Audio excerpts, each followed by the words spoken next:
After 3 years, expired. Tapos babalik ka ulit sa tao. Magre-report ka sa tao. Pag nagustuhan ng taong bayan ang ginawa mo, i-renew ka ng taong bayan sa sabihin, approve. Another 3 years. Tama po ba?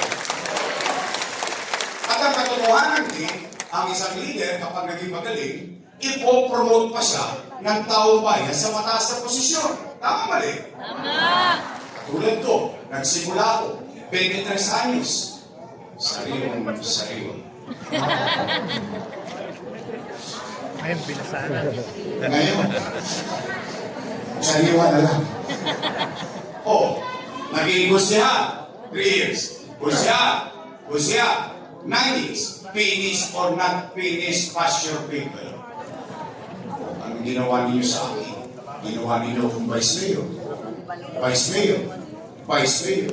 Finish or not finish, pass your paper.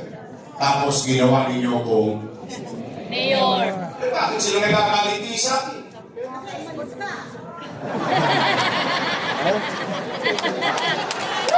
Papalit na ako.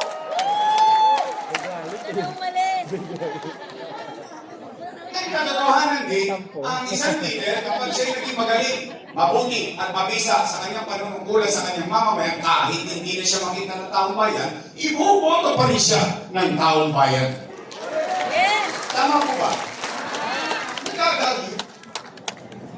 Pati yung congressman yung si Chihuahua.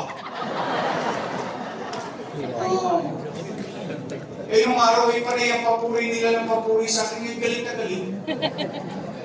Sa akin, ba't naman ako hindi magkaramdam?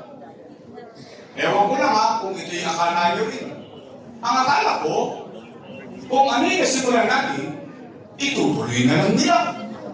Tama po ba? Kaya nga natin sila binoto. Wawaglit-waglit ako na wala. Binago-bago na nila.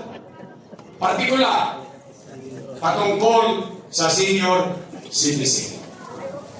Yan po natin Nay, alalahanin lang natin wala pa naman kayong Alzheimer's, ano? Papa. Kasi pa dito parang ginamit mo si Mayor Lacson. O sige, biligas na lang. Anong ibig ko sabihin? Sa hinapa-haba ng pamumuhay niyo sa Maynila, for the first time, bumoto kayo ng batang mayor. First time. Dahil lahat ng binoboto niyong mayor, laging konti na lang yung birthday.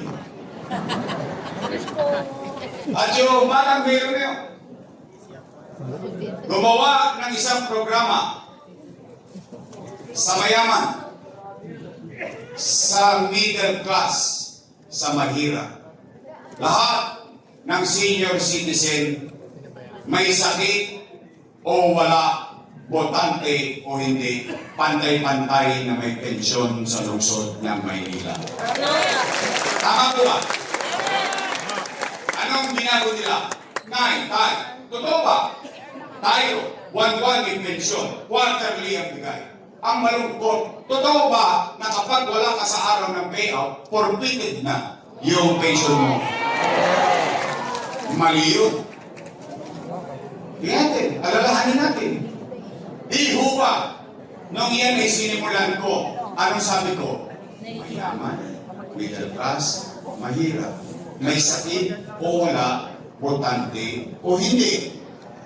At ang sinabi ko, pumanatag ka, pag hindi mo nakuha yung first quarter, sa susunod na quarter, doble ka. Tama mali? Tama. Pag hindi mo nakuha yung first quarter, second quarter, pagdating ng third quarter, triple ka. Tama mali? Tama. Ano ba sabi ko nun? Mga lola ko, pumanatag kayo. Pag hindi mo nakuha simula Enero, hanggang Nobyembre, pagdating ng Disyembre, maglulunod tayo. Pinuli. Anong ibig ko sabihin? Ibig sabihin, yung mga matatanda, panatag ng kalooban, pag hindi niya nakuha buong taon, pagdating ng Disyembre, 6 na bulig siya.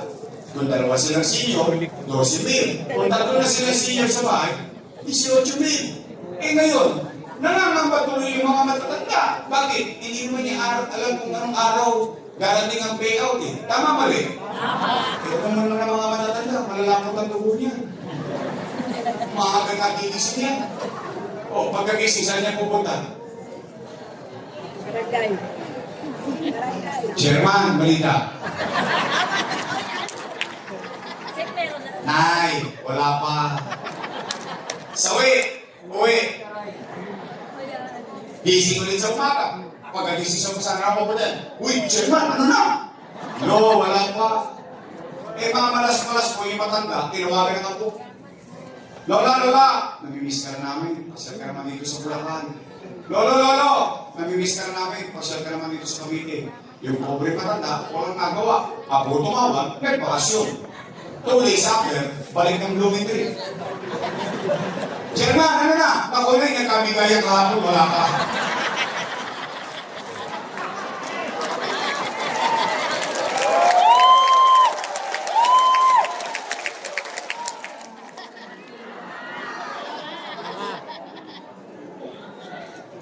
₱5,000 piso, pinahihirapan pa natin yung matanda.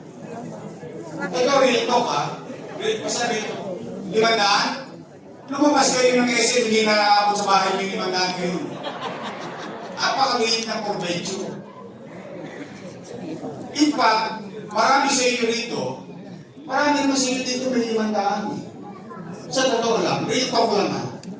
Kaya lamang, itinatangos yun lang naman ang ilog, itinatangos lang naman ang ilog ng matanda, na, wow, sa hinaba-haba ng panahon ko nagbabayad ng milyar, sa hinaba-haba ng panahon na ako'y namumuhay sa Maynila, for the first time, mahal pa pala ako ng gobyerno. May bilang pa pala ako, pinagmamalasakitan pa pala ako ng gobyerno. It's not the amount, it's not how much, it's the act itself.